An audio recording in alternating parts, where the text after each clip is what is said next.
What's up, everyone? Welcome to Power Play with CJ. I want to focus in on the culture shift that has happened on Long Island with the New York Islanders this season. They're obviously 3-0 to start the season. 2 wins were against Carolina, okay, but a big win at Madison Square Garden against the hated, in-town rival New York Rangers, reigning Eastern Conference champion, and the way they reacted after the game, just reading the tweets from the beat writers and a lot of the television people, was they weren't satisfied with their performance. They won 6-3, great win, but they weren't complacent in it. They're 3-0 to start the season again. They're playing very good hockey, but they're not satisfied. They want more. They want and expect more out of themselves. And you know what? This is a sign that everything's changing in Uniondale. Obviously, as they'll be in Brooklyn this time next year. But I think to look at this team, the way these aren't your father's New York Islanders. This team has made a lot of moves over the summer. Obviously, Kuhlman, Grabowski, guys like that. But notably at the end of the summer, bringing in Leddy, bringing in Boychuk, and then before the summer started, bringing in Halak. Leddy and Boychuk won Stanley Cups.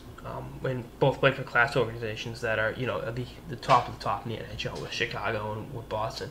And then with Halak, played on some really, really good St. Louis Blues teams, some really, really good Montreal Canadiens teams, backstopped the Canadiens to the Eastern Conference Finals in 2010. And, I think you look at it, it's like, Jesus, it's, wow.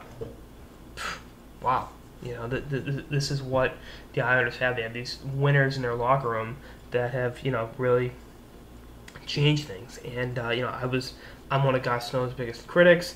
I was calling for Jack Capuano's job, at the end of the season last year. But you know what? If they're going to take this mindset and into every game going forward, and this is the mantra of their season, I like where this team's going. I think they have the potential to win a lot of hockey games, be competitive in the Metropolitan Division, and really be a a player in the Eastern Conference. I mean, they had one of the worst goaltending statistics last year for any team in the NHL. They went out, they get themselves a lot, they get themselves a quality backup in Chad Johnson as well. I think that move was overlooked.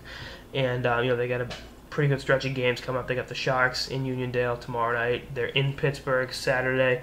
They got the Bruins next week, Dallas, some really, really quality teams coming up. And, it's how they equip themselves early will set the tempo for, if they can finish October on a really, really good note, that's going to set the tempo for the rest of the season. And with the talent on this team and the mindset combined, it's like, Jesus, when you have one of the elite players in the game like they do in John Tavares, you're pretty much in it any night because that guy can go off and score, 3 goals and 2 assists any given night. And when the defense core stepped up, the goaltending's improved.